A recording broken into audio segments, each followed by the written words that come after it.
ఘట్టమనేని మూడవ తరం నుంచి మొదటి వారసుడైన జయకృష్ణ తొలి సినిమా శ్రీనివాస మంగాపురం.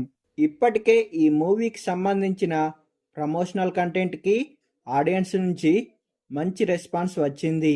పైగా ఈ మూవీకి RX 100, మంగళవారం వంటి సూపర్ హిట్ మూవీస్కి డైరెక్షన్ వహించిన అజయ్ భూపతి డైరెక్షన్ వహించారు.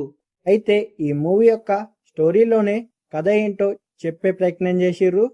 తిరుపతిలో సరదాగా తిరుగుతూ జీవితాన్ని జాలీగా గడిపే ఒక మధ్యతరగతి కుర్రాడు మన జయకృష్ణ. తొలి చూపులోనో ఓ అమ్మాయి అంటే హీరోయిన్ ఇష్టపడి ప్రాణం కన్నా ఎక్కువగా ప్రేమిస్తాడు. అయితే బళ్ళారికి చెందిన ఫ్యాక్షనిస్ట్ అయిన వెంకటప్పయ్య అలియాస్ మోహన్ బాబు గారు ఆయన ఎంట్రీతో వీళ్ళ లవ్ స్టోరీ హింసాత్మక మలుపు తీసుకుంటది. ఎంతగా అంటే చావు అంచుల దాకా పోయేదాకా.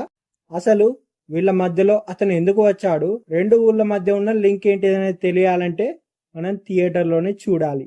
విజువల్స్, మేకింగ్ గట్రా చూస్తుంటే మాత్రం ఇంటెన్స్ లవ్ స్టోరీగా డైరెక్టర్ అజయ్ భూపతి గారు తెరకెక్కించిన విధానం చాలా బాగుంది. ఈ మూవీకి బలమైన స్టోరీ బ్యాక్డ్రాప్ ఉందట.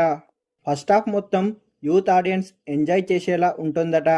ప్రీ ఇంటర్వెల్ నుంచి ఇంటర్వెల్ వరకు సినిమా వేరే లెవెల్లో ఉందని అంటున్నారు.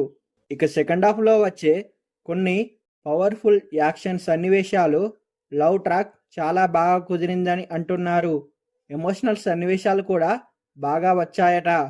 హీరో జయకృష్ణ నటనతో పాటు ఈ మూవీలో హీరోయిన్గా నటించిన రషా తండన్ నటన కూడా చాలా బాగుందని, అంతేకాదు ఈ మూవీలో మోహన్ బాబు గారి పవర్ఫుల్ పర్ఫార్మెన్స్ కూడా ఈ మూవీకి స్పెషల్ అట్రాక్షన్ అట.